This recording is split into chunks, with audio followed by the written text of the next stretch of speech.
Okay. Welcome to the test show. That's barely a test show because we're still waiting for Dub to show up, but he's not here yet. Um, Gonna have to have that logo fixed first of all.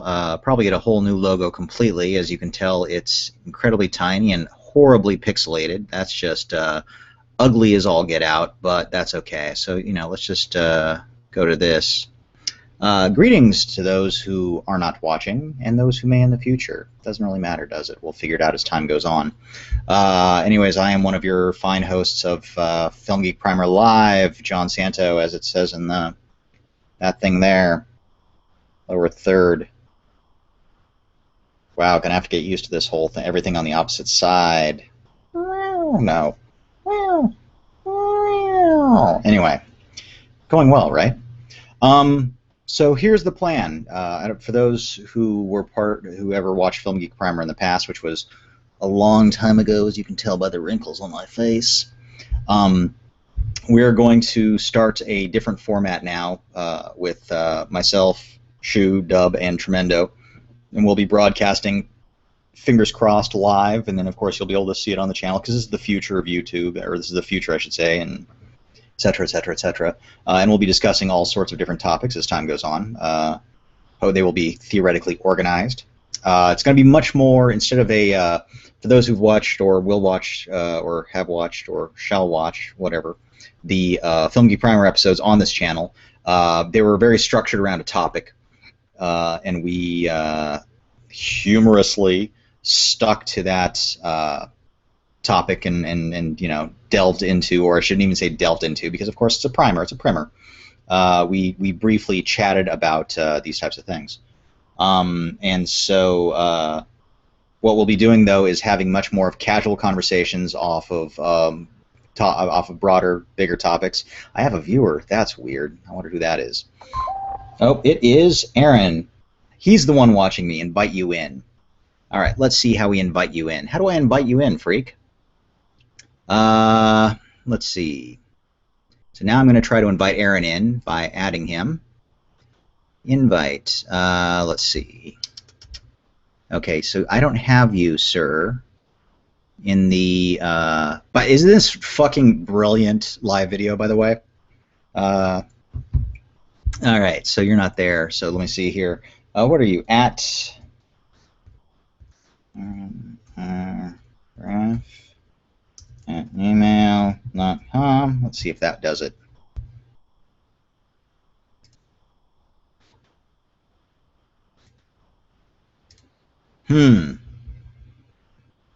Thank God I put welcome to our technical difficulties in the description for all one of us. So I want to invite people in. I'm clicking on that. Add names, circles, or email addresses. Your circles. Friends. No. Oh, for God's sakes.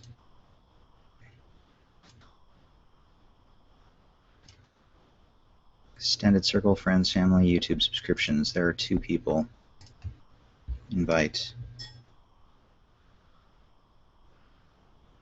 Did that work? Maybe, maybe not. If you apparently can hear me or see me,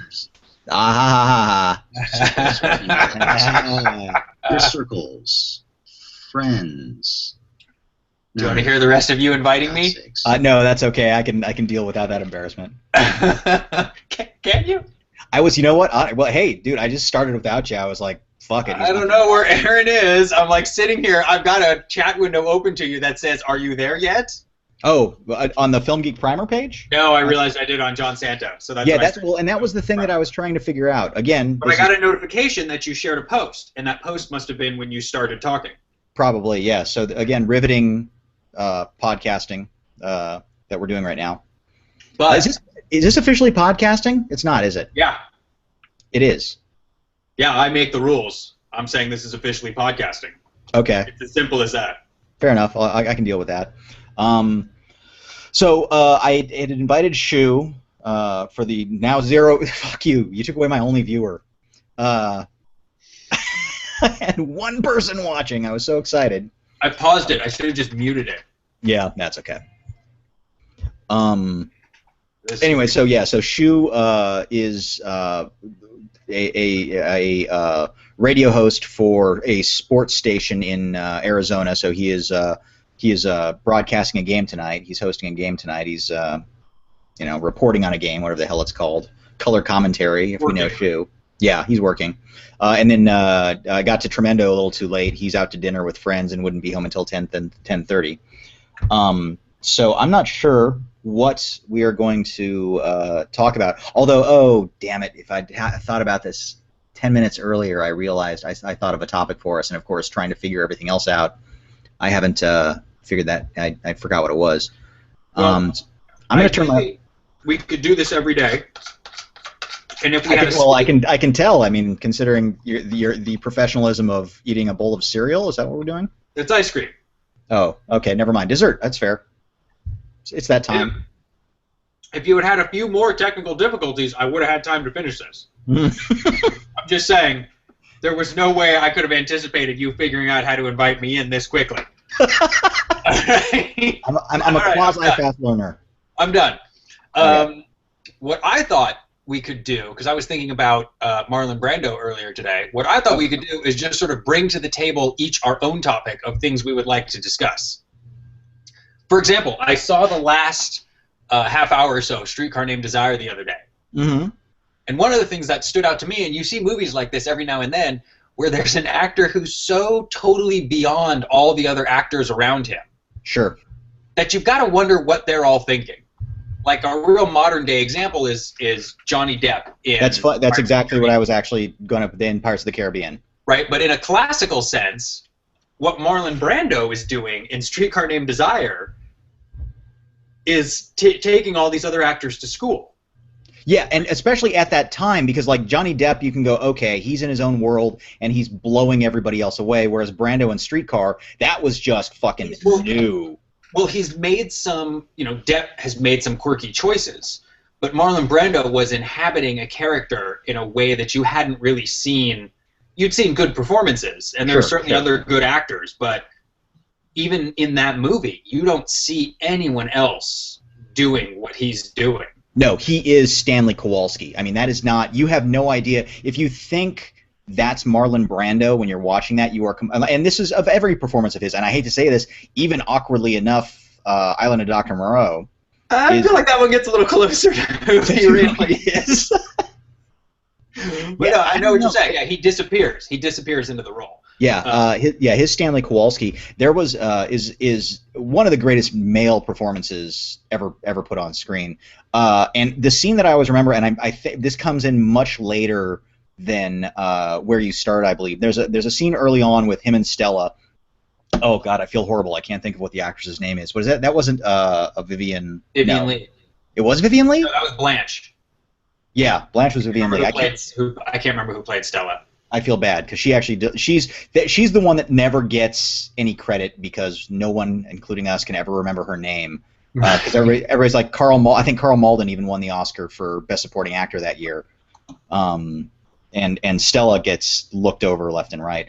But there's a scene after they had a fight. So Stanley and Stella have had an argument of some sort, and a pillow has broken, and so there are feathers like falling down through the air around them. And Kim Hunter. What's that? Kim Hunter. Kim Hunter. Oh my God, Kim Hunter of Planet of the Apes. That's amazing. So Kim, great job. I thought you were fantastic in that role, even though I couldn't remember your name. So they're looking through some of Blanche's stuff, I believe, and it's after this argument, like he's busted a pillow and feathers are falling down, and they're looking at things, and just completely, like a feather gets like a little too close to his eyes, and he grabs it really quick and like tosses it aside, and it's completely in character. Like there isn't a single moment of like the Hold on one second. Sure. Sorry, how'd it go? We're recording. Sorry. He does everything. in character. In character, and it's like it never feels like an actor being distracted or a let me put a flourish on this or anything. Everything is completely natural and inhabited in that world, even though he's on a set somewhere. It's funny you bring up Karl Malden, because at the very end, when they take Blanche away, yeah, he has this real calculon moment where he reaches for her, and he's like, and it stands in such stark contrast. Yeah.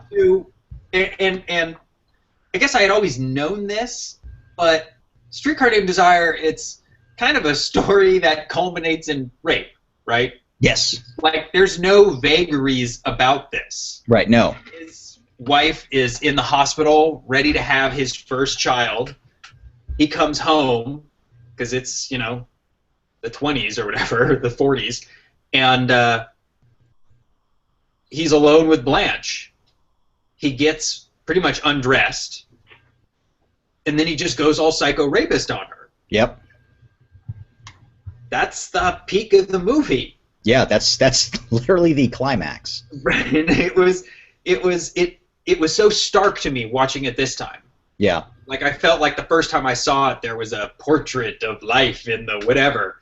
Right. No, this was the slow build-up to a rape that drives her crazy. Yeah. Yeah, and it's not as if something like that hasn't happened to her before. Is at least the impression that we get. Right. Absolutely. Absolutely. Yeah, it's funny because Streetcar is a movie / play that is considered. I think it's one of those. It's an iconic piece that I think everybody knows, but has never. A lot of people haven't seen, especially younger than us, even of our generation. It was an old film. It probably, had we not been film people, we would not have watched it by now either. Right. Or you would have seen the Alec Baldwin TV version or something like that. Oh, that's right. And it was him and Jessica Lange, right? Right. Yeah. Actually, I bet Jessica Lange was great. Oh, yeah, probably. But yeah, it's and everybody title doesn't really give you any sense of what the film is.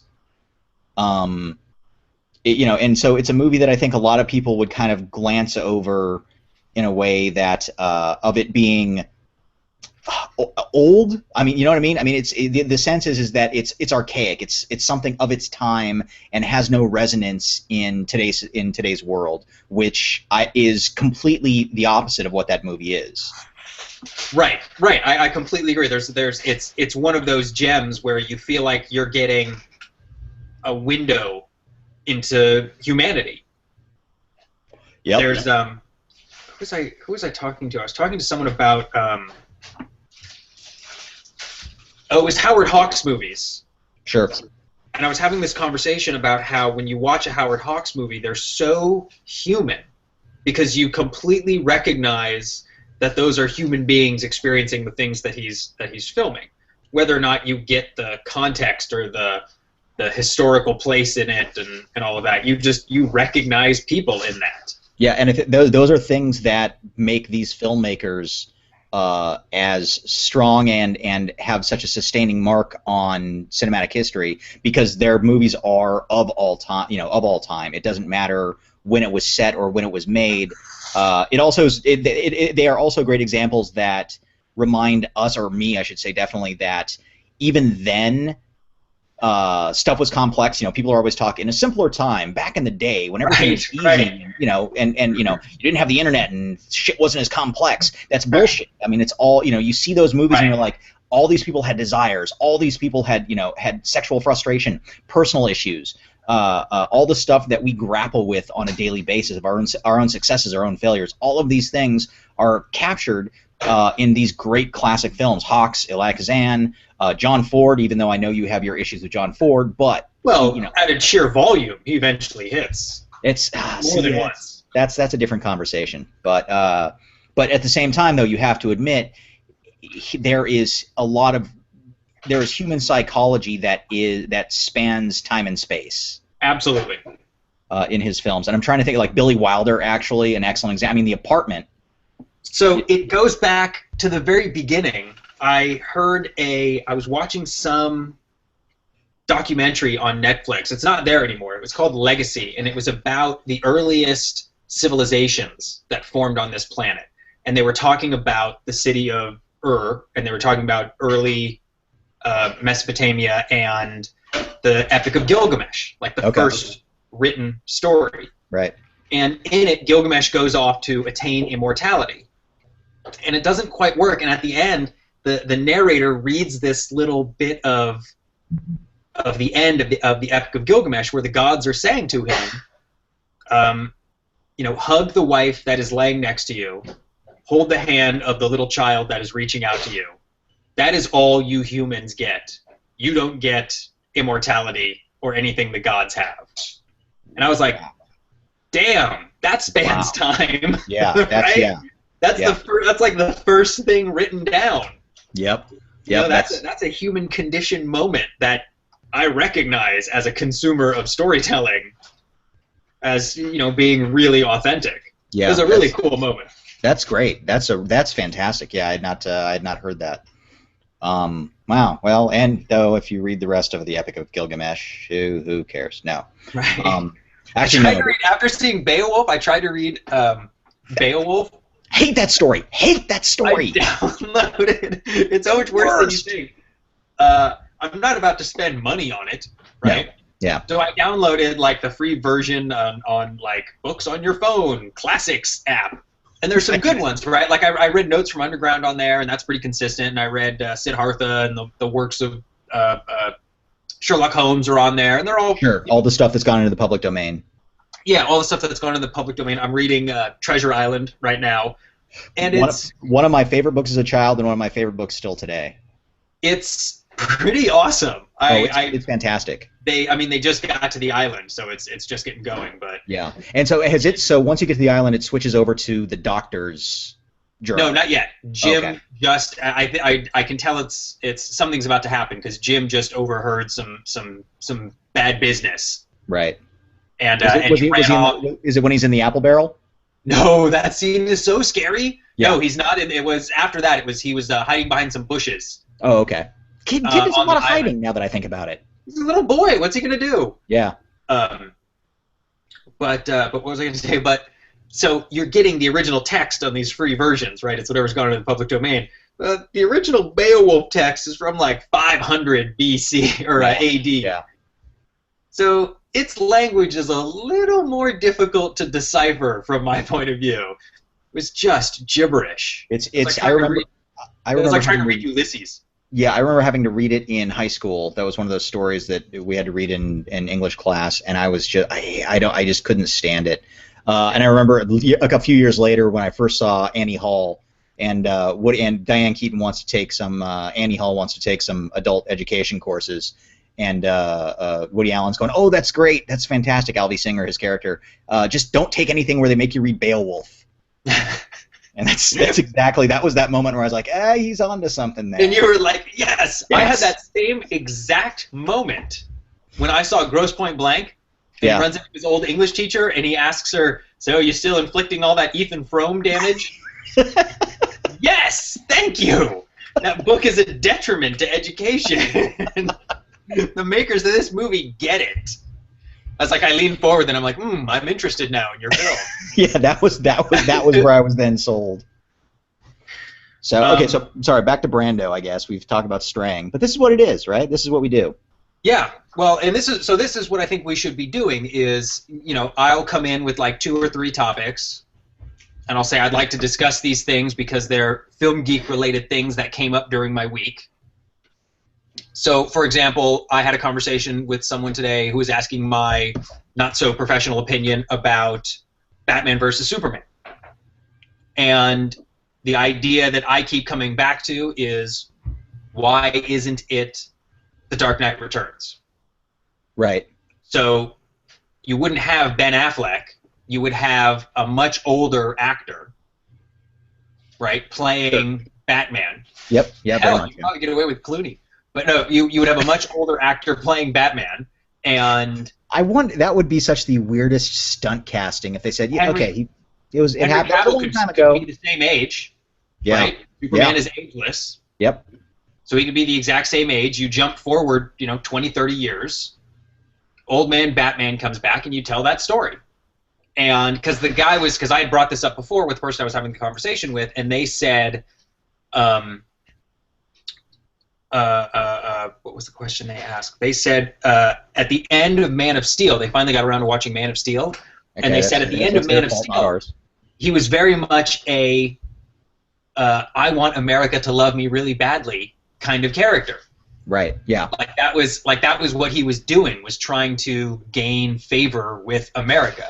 I need a new papa, and I will call him America. For him to become the sort of jingoistic tool that he is in The Dark Knight Returns, right, felt like a natural stretch, like a natural evolution of the character. If you jumped forward that many years, or if you changed up the ages of people that many years, it would make more sense. And we were trying to think of why The Dark Knight Returns would never get made, because if it was ever going to be made, it would be right now.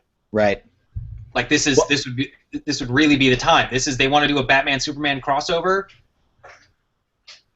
Yeah, well, and I know that at last year's Comic-Con, Zack Snyder read a passage from The Dark Knight, which I can't remember what it is right now. It's the speech that Batman gives Superman about, you think you can defeat me, Clark, blah blah blah.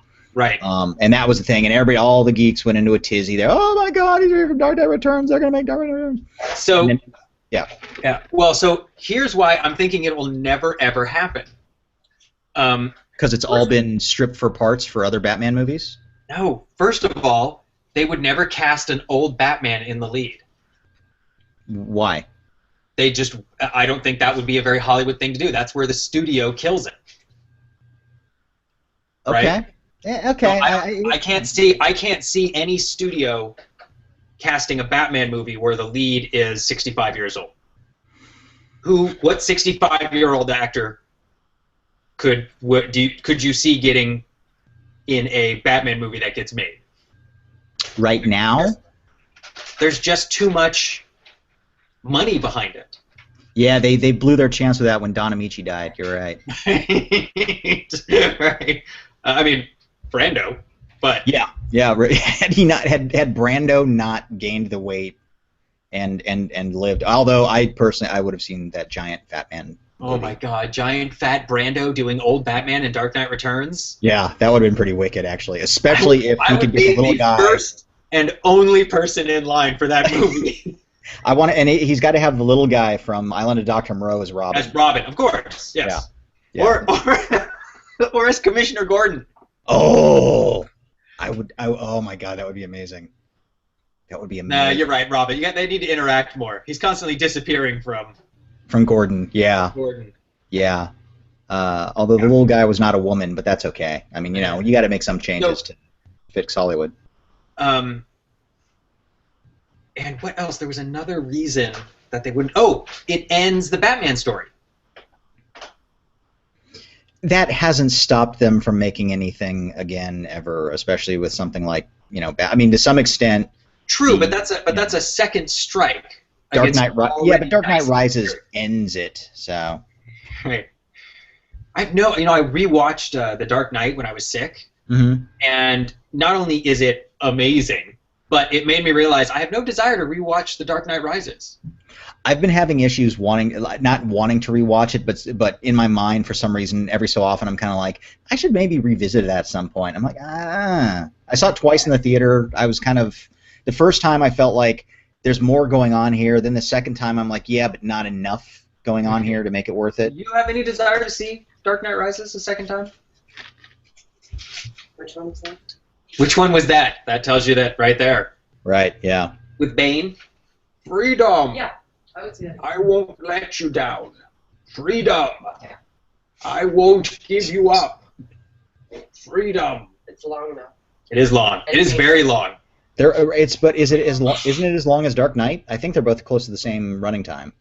I think it feels longer for sure. It definitely feels longer because the time frame of the movie is like months. Yeah. Right? Bane is in charge of that. That's where the movie lost me. I feel like there was a pacing issue jumping forward like 4 months in time. And I Right. understand you can't have Bane and not have Bane break his back. But it just led to a recovery period on film, Yeah. which In is real time. Huh? In real time. Right. It felt that way at times. Yeah. It was like it turned into a little bit of a what was that movie called? Something in the Butterfly. Bell. The Bell Diver. The diving bell and the butterfly. The Diving Bell on the Butterfly. Right. Yeah. There were parts of the Dark Knight Rises that were a little bit Diving Bell and Butterfly-y. Yeah. I mean, Dark Knight Rises, and I'm sure if I didn't enjoy the Dark Knight so much, I could easily pick as many plot holes in it as I do with Dark Knight Rises. But there just seem to be so many. Wait, how did And of course we're just supposed to go. He could figure it out, but that's right. He's Batman. Yeah. How does he get from the desert back into Gotham? How does he get back into how do the guys in the tunnel survive for months? And then it's like, oh, they're dropping food down to them, and you're like, yeah, but then where are they taking dumps and stuff like that? They aren't bathing. And especially since Batman Begins is so solid as well. It is actually. It's a very solid. It's got his. You know what it is I feel like Christopher Nolan presents an air of meticulousness. Yeah. Like I feel like the research ends up on the screen and the care given to the plot ends up on the screen. Yeah, I would agree. Well, Nolan is the most. I'm trying to think of like other editions of filmmakers, But even like Insomnia, which I didn't think was great, was a very sort of solidly crafted film. Yeah. And you were able to chart the character as they were moving. With Batman Begins and with The Dark Knight, just his sense of pacing and his sense of scope were fantastic. The Dark Knight Rises didn't feel as meticulous to me. It did feel a little rushed, and I think it was. Part of me feels like they kind of had to jump into stuff, and then with who was the co-writer of that? That wasn't Jonathan Nolan. Not David Ayers. David Ayers is okay. It's the other one. Well, that's a good thing I can't remember his name because I don't like him very much. Hayter. No, not David Hayter. That's the voice of Solid Snake. Coep. Sorry? David Cope? Nope. Yep. Coep? Nope. Oh, he's got something new coming out. That's Night with a K, for those of you trying to look it up at home. Yes. Dark Knight Rises. Night. Knight. Three more credits for writers. Yeah, Goyer. Oh, David Goyer. That's what I was saying. David Ayers. Yeah, David Goyer. Oh, created by Bob Kane. I did not know that. No, really? Is he still around? Is he? Yeah, Jonathan. What is Jonathan Nolan doing? Why isn't that guy everywhere? He's actually, look at him. He's got quite a resume. He does. He's got an amazing resume. Yeah. Oh, he's producing Person of Interest. He's keeping busy. Oh, okay. And he's written a half dozen episodes. Wow, Person of Interest is still on the air, huh? Yeah. Learn something new every day. This is a. Here, I gotta show you this. This is a man who takes himself seriously. Hey, come on. Are we gonna see Goyer here? Here's the IMDb picture of the Nolan brother. So here he is, clearly on the set, thinking hard about things. Wow. Oh yeah, look at him there. That's a very serious man. He's contemplating, but he's also always in touch. So yeah, he's got that going. My turn. Oh no, that didn't do it. Okay. What were you trying to do? I was trying to see if, because you know how the camera keeps cutting back and forth if I talk. Right. That if you I was hoping if I turned my camera off, just your image would stay. That doesn't. No, but I bet if I pull my image up and you mute your microphone until you're ready to come back. Yeah, but it's tougher for me to talk over that and talk to you about it because it's the whole idea is like it stays up on the screen and then maybe if I whisper really quietly. No, that's not gonna work. Okay. No. All right. Okay, I think this was good. I'm ready to. Oh, I can click on myself and see myself.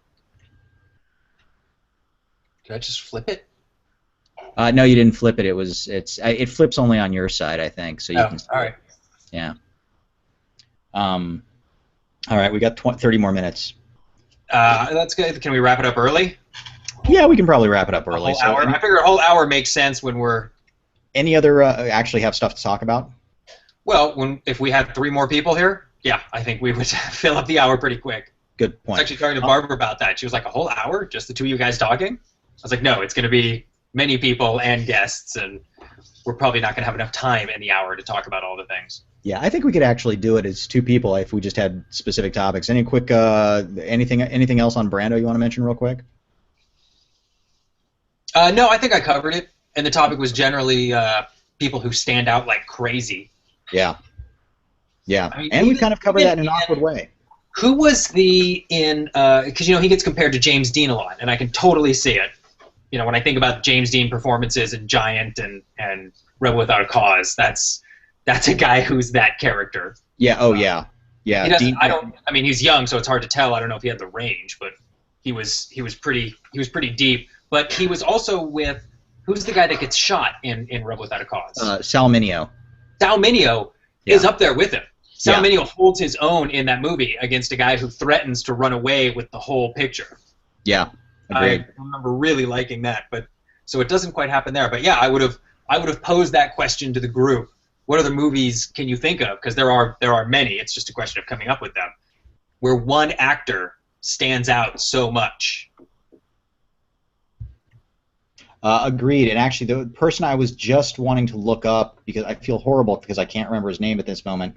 This is getting old. David Sucks.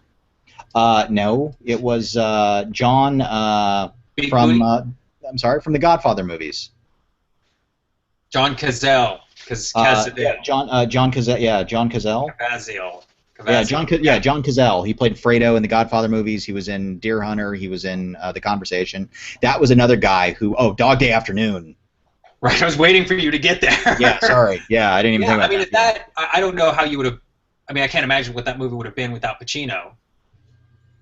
Yeah, but you I can see that movie being excellent with another perfectly. I'm gonna have to put some thought into that because that's gonna be fun now. Who else other than Al Pacino could have done that role? But Cavazile or whatever his name is would have run away with that movie. John Cazale, yeah.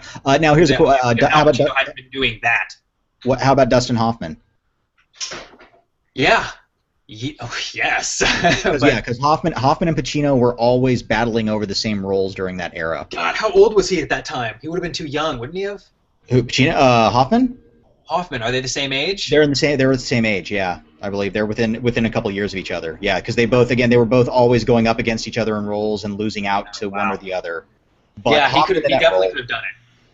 Yeah, Hoffman in that role would have been really fascinating to see. I think he could have, especially after if you see Straight Time with Hoffman, which is kind of one of his lesser known works. He's just no, I don't think I saw that one. Mind-blowingly good in that one. Yeah, he's a bank robber who has just gotten out of jail. Of course, everything is against him, so he ends up robbing a jewelry store with who are the other 2 guys? Gary Busey is one of them, and a very young Jake Busey, who you physically see him abuse on screen. A younger, lighter Kathy Bates as the wife. It was really weird. And then I can't think of the woman that plays the Teresa Russell plays the love interest. Anyway, it's what I'm doing now is awesome. Harry Dean Stanton is the other actor, a big actor. Oh yeah. Yeah. I want to see him do something not grizzled. That's pretty tough. Straight Time is on Netflix, but it's a disc. Yeah. Straight Acting is available. So we've recast. This is pretty good. So we've gone through legendary actors, recast one of them from one of their most famous roles. Sorry, Al. Right. Figured out that none of us except for your wife would be willing to rewatch The Dark Knight Rises. I think I would. Oh, she would. Yeah. Is that creepy? Yeah. No, I think I would rewatch it. I'm just very concerned that I wouldn't like it. And so you'd rather remain with the half decent memory that you have of it versus watching it sink lower in your memory. Yeah, I mean, what's the name of the girl who ends up being the daughter? What's that actress name? Cotillard. Cotillard. Marion Cotillard, yeah. She was gorgeous in that movie, but I remember being very off-put by her character's Real, yeah. flip-floppery, Yeah. I might call it. Like, sometimes and I mean, I know that was like the big reveal, and that was part of what was so intense about it. I also, and I think you pointed this out, Batman doesn't stop Bane.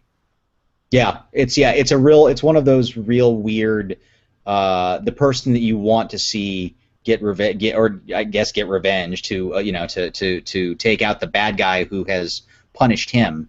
Right. And not only that, but it's also and maybe this is Nolan subverting the genre somewhat by keeping us away from that victory, as well as and of course there's the concept that Batman doesn't kill, which means whatever. Right. Well, that's what Arkham's for. Yeah, but they defeat. So we are defeated by the fact. We are defeated by the fact that he's not the one who captures Bane. Hey, in your geek circles, is it an issue at the end of Arkham City that you played Arkham City, right? Yes. Batman, yeah. That the Joker dies. No, it's not. Not that I know of. No, nobody's ever brought it up when I kind of brought up Arkham City. I think it's I love that ending. I liked it at first too, but the more I thought, because I think about that game a lot because it was so good. It's on the short list of my favorite modern games, and but I think about that ending and I don't like it. The Joker ends up being wheeled into Arkham. That's how it has to end. Right. Like I can't accept this dead Joker on a cop car image. Interesting. And so real quick, City over Asylum. Can't make that call, and here's the reason. I love when good narrative makes its way into video games, and it's incredibly rare. And I'm very forgiving if it's not there. A good game doesn't need good narrative. It just needs to be a good game, right? Arkham Asylum had excellent gameplay and an excellent narrative. The narrative in Asylum is stunning. Just the stuff with the Scarecrow. Right, just the way they were able to play with all of the characters that they played with at once. Right. Build out both the narrative tension with the Bane sauce that Joker was taking, right, and the gameplay tension, which was sort of this cranked up 3D Metroidvania vibe of constantly upgrading your character and being able to go new areas. Arkham City expanded a lot of that gameplay stuff. Cranked it up from 11 to 12, if you will, but could not come up with a reasonable enough story to justify the gameplay they wanted to put in there. Right. Agreed, 100%. So the story isn't as good in Arkham City, but I don't own either of them. If I were going to buy one, I would probably buy Arkham City, just because there's more there. The open world, and you got plenty of stuff. Yeah. Right. There's just more going on, but in terms of a game building achievement, I think Arkham Asylum sort of stands above Arkham City in a lot of ways. But just because it's so rare. I mean, how many games do you finish and you're like, that was a great story? Yeah, this is true. Yeah, I mean, even some of the bigger games like Red Dead Redemption. You did play and finish that, right? Yeah. Okay. Yeah. I mean, and that's another one where it's about atmosphere and. Right. You're living the world. Yeah, you live within the world where it's like, and I think I've mentioned this to you before, how sandbox games like that always are a big issue for me. Like that's the Mass Effect games, where it's the stakes are so high. Why are you collecting flowers? Right. I just don't get. It's like gathering flowers. Yeah, it's like they've got my wife and kid, and I've got to kill this person, otherwise I'll never get him back. Well, could you pick some flowers for me, Sonny? Sure. How many do you need? Help me put this wheel back on my wagon. Exactly. Yeah. It's like come rope some cattle with me. I'm gonna save my family. Yeah. Did you play Mass Effect 1 and 2? No, just 2. Okay. I loved. By the way, I loved scanning planets and mining. I don't know why. Collecting ore to me, like if it was a space miner, if they created a space miner game, that's all I would do. I think that's a game you can get on your Facebook page. Oh, probably, yeah.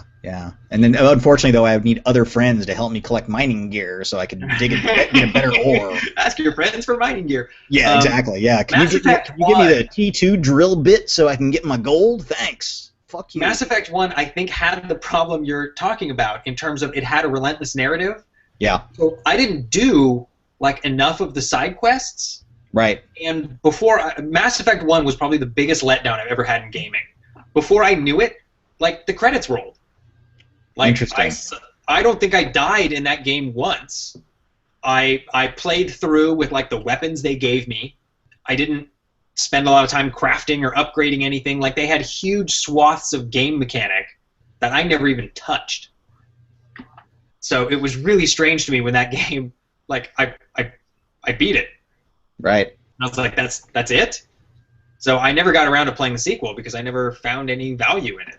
Like, yeah, for me, the sequel was all about mining and trying to sleep with Jax. Those were like my two goals in that game. A worthy goal. Yeah, no, why not, right? I mean, I want to have CGI sex with another character. In the Arkham games, if I'm controlling Batman, he's getting at least some Harley Quinn action, if not some Poison Ivy action. Sure. Where can I pull that off? What is the button combo to say that I want my character to do this? That would have been an amazing piece of DLC if they had decided to sell that. Right? Biggest game ever. Worth the Game of the Year edition. Right there. Right there. GOTY, my friend. Yeah, really. Yeah, it's... So something weird happened when you texted me earlier. On my new iMac, it popped up in notifications. So I've got messaging as part of like my iOS system, so... Can I just message you from my computer and not even text? Yes, you can. Do you get this? Yeah, I get it. I understand what you're doing. You're texting me from your computer. Right. Good. I'm glad I made that clear. Yeah, that's impressive. So it's all just under one giant thing now. Yeah. Just one system, one giant community brain, filtering all our communications back and forth to each other. So okay, well since we don't. High-minded note.